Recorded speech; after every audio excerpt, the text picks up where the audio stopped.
இயேசுவின் அருமை சகோதர சகோதரிகளே, பிரைஸ் தி லார்ட். இயேசுவுக்கே புகழ், மரியே வாழ்க. இந்த 48வது அதிகாரத்தில் யோசேப்பு தன்னுடைய புதல்வர்களாய் 2 பேரையும் யாக்கோப்பிடம் அழைத்து சென்று கடைசி ஆசீர்வாதத்தை பெறுவதை நாம் பார்க்கிறோம். யாக்கோப்பினுடைய ஆசீர்வாதம் விலை மதிப்பற்றது. அவர் தன்னுடைய பேர பிள்ளைகளை ஆசீர்வதித்து நீங்கள் பழுகி பெருகுவீர்கள் என்பதையும், அது மட்டுமல்ல, அவர் யோசேப்பு கொண்டு வந்த 2 பிள்ளைகளையும், எப்ராயிமையும் மனாசேயையும் தங்களுடைய கரங்களிலே ஒப்படைக்கும் பொழுது அவர் தன்னுடைய கரங்களை குறுக்காக வைத்து இருவரையும் ஆசீர்வதிக்கிறார்.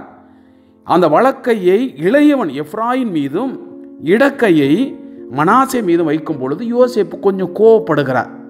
ஏனெனில் தம் தந்தை வலக்கையை எப்ராயின் தலைமையில் வைப்பது யோசேப்புக்கு பிடிக்காம மனாசேயினுடைய தலைமையில அந்த கையை வைங்க என்று சொல்லுவதையும், ஆனால் யாக்கோப்பு எனக்கு தெரியும் என்று சொல்லி அவர் எப்ராயிமை ஆசீர்வதிக்கிறார். 2 பிள்ளைகளை ஆசீர்வதித்து அவர் சொல்லுகிறார், 2 பேருமே பழுகி பெறுவார்கள், ஆனால் மனாசேயை விட எப்ராயிம் இன்னும் பெரியவனாக இருப்பான் என்பதை அவர் ஆசி வழங்குகிறார்.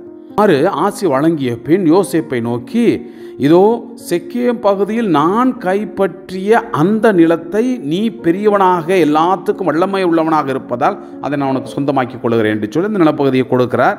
இவ்வாறு தந்தையின் ஆசீர்வாதத்தை தன்னுடைய பிள்ளைகளுக்கு பெற்று யோசேப்பு மகிழ்ச்சி அடைவதை இந்த அதிகாரத்தில் பார்க்கிறோம். என் அன்பு சகோதரமே, கண்டிப்பாக முதிர்ந்த வயதில் பெற்றோர்களுடைய ஆசீர்வாதம் வல்லமை உள்ளது என்பதை முன்பே நாம் ஈசாக்கின் வழியாக நாம் பெற்றிருக்கிறோம். இதோ இந்த தருணத்திலும் யாக்கோப்பின் ஆசீர்வாதமானது வல்லமை உள்ளதாக இருந்தது போல நம்முடைய பெற்றோர்களுடைய ஆசீர்வாதம் நம்முடைய வாழ்க்கையில் வல்லமை உள்ளதாக இருக்கும் என்ற நம்பிக்கையோடு இந்த அதிகாரத்தில் நாம் செவிமடுப்போம். இந்நிகழ்ச்சிகளுக்கு பின் உம் தந்தை உடல் நலமின்றி இருக்கிறார் என்று யோசேப்புக்கு தெரிவிக்கப்பட்டது.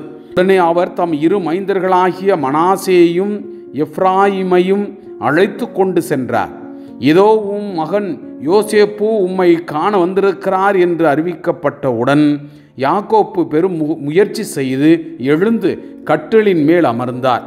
யாக்கோப்பு யோசேப்பை நோக்கி, எல்லாம் வல்ல இறைவன் கானான் நாட்டில் உள்ள லூசு என்ற அந்த இடத்தில் எனக்கு காட்சி அளித்து ஆசி வழங்கி, நான் உன்னை பழுகி பெருக செய்வேன், உன்னை திரளான மக்கள் கூட்டமாக ஆக்குவேன், என் நாட்டை உமக்கும் உனக்கு பின் உன் வழிமரபினருக்கும் என்றுமுள்ள உடைமையாக தருவேன் என்று வாக்களித்தார்.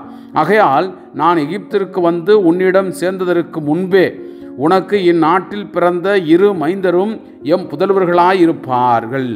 ரூபன் சிமியோன் போன்று எப்ராயும் மனாசேயும் என்னுடையவர்களே.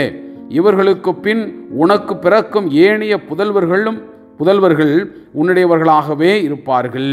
அவர்கள் தங்கள் மூத்த சகோதரர்களினுடைய பெயர் வரிசையில் சேர்க்கப்பட்டு அவர்களது உரிமையில் பங்கு பெறுவர். ஏனெனில் நான் பதானை விட்டு வரும்பொழுது வழியில் ராக்கேல் கானான் நாட்டில் இறந்து என்னை துயரத்தில் ஆழ்த்தினாள். அப்பொழுது நான் எப்ராத்துக்கு அருகில் இருந்தேன். எப்ராத்துக்கு, அதாவது பெத்லேஹமுக்கு போகும் வழியில் அவளை அடக்கம் செய்தேன் என்றார். பின் அவர் யோசேப்பினுடைய புதல்வர்களை கண்டு, இவர்கள் யார் என்று கேட்டார்.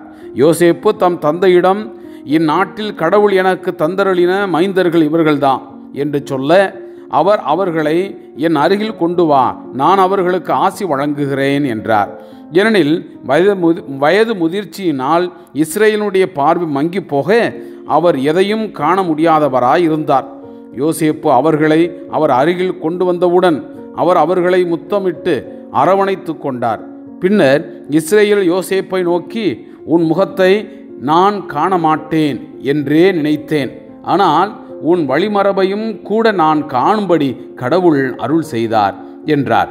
பின்னர் யோசேப்பு அவர் மடியிலிருந்து இருந்த தம் பிள்ளைகளை இறக்கிவிட்டு தரையில் முகம் குப்புற விழுந்து வணங்கினார். பின்பு யோசேப்பு எப்ராயிமை தம் வலக்கையால் இஸ்ரேலுக்கு இடப்புறமும் மனாசேயை தம் இடக்கையால் இஸ்ரேலுக்கு வலப்புறமும் இருக்கும்படி அழைத்து வந்து இருவரையும் அவர் அருகில் நிறுத்தினார்.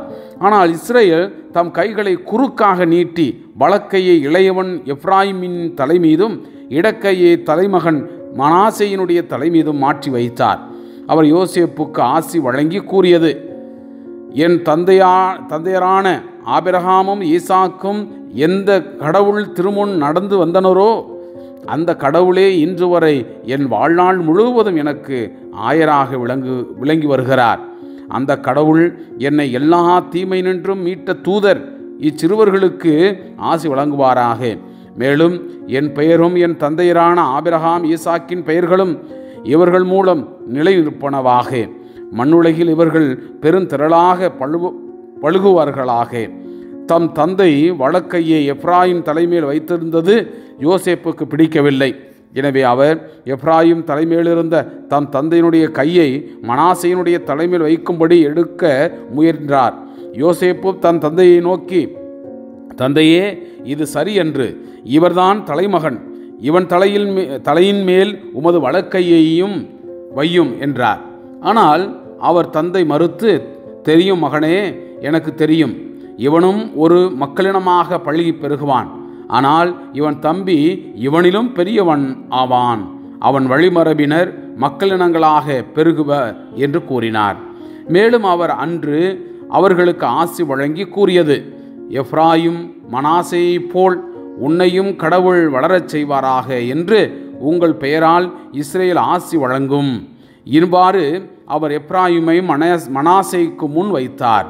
பின்பு இஸ்ரேல் யோசேப்பை நோக்கி, இதோ நான் சாகப் போகிறேன். கடவுள் உங்களோடு இருப்பார். உங்கள் மூதாதையினுடைய நாட்டுக்கு உங்களை அவர் திரும்பவும் நடத்தி செல்வார். நான் என் வாளாலும் வில்லாலும் எமோரியரிடமிருந்து கைப்பற்றிய செக்கேம் பகுதியை உன் சகோதரரை விட உயர்ந்தவன் என்ற முறையில் உனக்கே தருகிறேன் என்றார். Praise the Lord. இயேசுவுக்கே புகழ். மரியே வாழ்க.